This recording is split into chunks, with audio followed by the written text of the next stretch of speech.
Nah, ini adalah bagian dalam daripada Etios ya. Kalian bisa lihat, sorry, kok Etios terus. Soalnya lagi sebelah ini ada Etios, jadi mau harusnya ini Etios.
Halo bosku, kembali saya Timothy di sini. Selamat datang di channel Timothy Agejok. Nah, sebelah saya ini ada sebuah Vios generasi 3, di mana Vios generasi 3 ini mungkin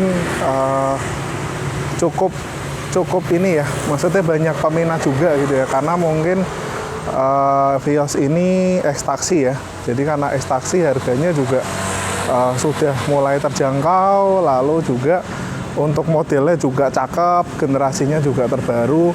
Nah, pengalaman saya ketika ngelihat mobil ini, saya tuh suka banget ya Vios seri ini, karena menurut saya Vios seri ini tuh kelihatan modern banget, kelihatan modern, dan juga sudah desainnya itu udah kekinian banget ya. Jadi lihat kalau headlampnya ini udah sipit, lalu juga ini yang saya suka dari Toyota yang Vios ini bagian samping ini loh. Kalian bisa lihat nih, seolah-olah di kap mesin ini ada tekuan, yang di sini ada tekuan tuh menjadi satu, seolah-olah tekuannya ini tuh satu part gitu ya.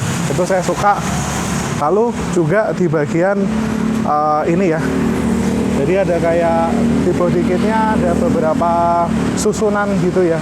Jadi seolah-olah walaupun ini bempel standar, seolah-olah itu kayak ada body kitnya. Lalu, nah ini kalau dilihat memang kalau ekstaksi biasanya karena usia pemakaian, lalu juga kalau ekstaksi biasanya juga sudah minimal bumper biasanya udah kena ya. Jadi otomatis di sini kemungkinan pasti udah kurang kencang gitu. Lalu ini kalau Etios untuk Vios ekstaksi generasi 3 biasanya kalau bawaan taksi kan dia velgnya masih kaleng. Nah, itu seringkali habis beli pembeli itu dipasangin dengan velg aftermarket atau velg racing kayak gitu. Ini velgnya menggunakan replika NK, kayaknya R berapa nih ya? R15 atau 16. Terus habis itu juga kelemahan Etios atau Vios generasi 3 ini itu seringkali yang menurut saya kurang ya, itu adalah bagian joknya. Nah, kalau joknya kalian bisa lihat bahwa kalau joknya itu seringkali udah kayak busem. Lalu apalagi kalau Vios generasi 3 ini itu biasanya tuh sudah pakai bahan kulit. Nah, ketika sudah pakai bahan kulit itu seringkali memang kulitnya itu kualitasnya kurang ya, jadi kayak terlalu kaku, lalu juga bentuknya, fittingnya juga udah kendor-kendor, biasanya juga udah terlalu mengkilap banget, berminyak dan bau. Nah, maka dari itu customer ini kesini untuk melakukan pemasangan jok di interiornya. Nah, nanti saya sekaligus mau nge-review interiornya juga. Nah, ini juga bahasa desain Vios ini yang saya suka tuh di sini ya. Nah, kalau kalian bisa lihat di sini dari depan sampai belakang itu ada satu garis lurus panjang itu sampai belakang. Menurut saya lumayan oke. Nah, langsung aja ngelihat ke bagian dalam ya.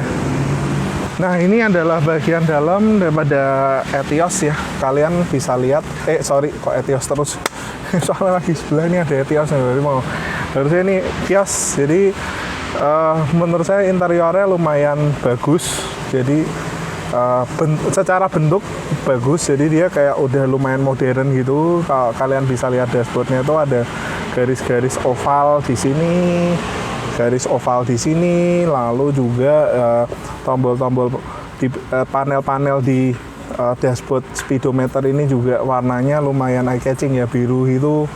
Lalu juga panel-panel AC-nya ini bulatnya juga kayak enak dilihat gitu. Setirnya juga lumayan bagus juga gitu. Apalagi ini tulisannya airbag, tapi saya nggak tahu ini bener-bener airbag atau enggak. Kalau kalian punya Vios generasi 3, sharing aja ekstraksi itu dapat airbag atau enggak. Nah, cuma yang saya kurang suka di Vios ini adalah ini jahitannya tuh palsu. Terus ini belum auto climate ya, tapi sudah ada untuk arah anginnya. Jadi di sini aja atau di bawah. Nah, ini malah mending ya. Kalau di Toyota Rush All New Rush kayaknya nggak ada. Ini malah udah ada. Lalu ini juga yang saya kurang suka juga di sini penyimpanannya itu sedikit sekali ya. Jadi konsol penyimpanannya cuma di sini, lalu di sini bulat doang. Nah, ini jok yang udah dipasang. Nah, cuma yang saya sebenarnya agak kurang suka juga di Vios generasi 3 ini, yaitu nggak tahu kenapa ketika mobil ini ekstraksi ya, selalu tuh kayak trim-trimnya itu kayak dia udah mengkilap gitu. Jadi kayak mengkilap tuh seolah-olah kayak udah lama banget, udah jelek gitu. Makanya kayaknya sih mungkin harus di detailing, dibersihin gitu supaya ngangkat minyak-minyak yang ada di dalam trim-trimnya atau di bagian pintu. Nah, ini untuk ekstraksi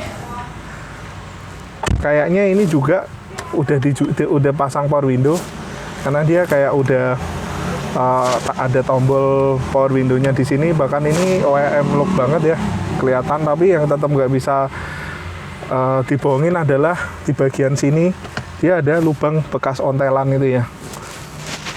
Nah, lalu ini adalah pengerjaan joknya. Jadi kemarin kan memang kalau aslinya itu sudah kulit ya, biasanya kalau Vios generasi 3, tapi kulitnya memang udah kayak kaku-kaku, lalu mengkilap banget dan juga bau. Nah, itu yang mengkilap itu saya kurang suka, dan mungkin customer ini juga kurang suka karena modelnya juga polos.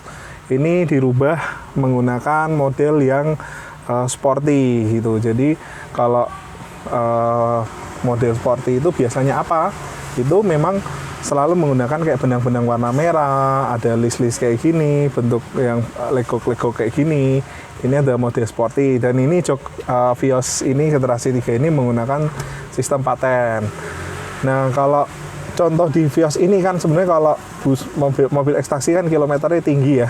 Jadi kalau semisal dipasang jok itu otomatis busanya kan udah kempes. Nah, itu seringkali kita pasangin, tambahin busa-busa itu supaya joknya ini nimbul kembali, supaya kalau didudukin ya kayak gini nih, semi bucketnya berasa banget tuh, enak. Dan ini setirnya udah diganti juga, tapi bukan di tempat kita. Kalau aslinya nggak ada cover setirnya, tapi kayaknya udah diganti. Sayang banget bahannya kurang oke. Bahannya menurut saya kurang, karena ini pengerjaannya oke, tapi bahannya kurang. Jadi kayak mengkilap banget gitu ya. Nah, yuk kita cek bagian belakang. Nah, ini adalah bagian belakang ya. Untuk bagian belakang kita selalu ada kayak penambahan kantong, ini udah di standar di AG jok ya. Nah, salah satu yang saya suka banget dari kalau duduk belakang itu adalah di sedan. Kenapa? Karena saya ngerasa kalau duduk di sedan ya, itu duduk jok belakang, atau kalau ini bisa dibilang jok belakang atau tengah, itu semi bucket itu benar-benar kerasa banget. Jadi nggak tahu kenapa kalau jok sedan itu selalu ini kayak ngejeglong ke dalam banget, di sini ngejeglong ke dalam banget, dan ini menonjol keluar. Jadi kalau kita duduk itu berasa kayak jok depan gitu, kayak meluk banget. Entah itu mau di Vios generasi 2 atau mungkin generasi 3. Intinya kalau duduk belakang sedan itu selalu nyaman dan selalu nikmat. Apalagi ini ya, mungkin hal-hal simpel kayak gini ya lumayan diperhatikan juga gitu. dia udah ada headrest yang terpisah, jadi tinggi kayak gini. Lalu juga di tengah juga ada headrestnya gitu. Menurut saya itu suatu hal yang nyaman gitu. Nah, habis itu kita udah review tentang joknya, dan ini joknya juga sama kayak di bagian depan ya. Jadi modelnya sporty, ada list di sini, lalu di sini kita kasih jahitan-jahitan gitu. Jadi modelnya sporty look. Nah, habis ini kita mau cobain rasa Vios ini seperti apa. Oke, kita langsung test drive.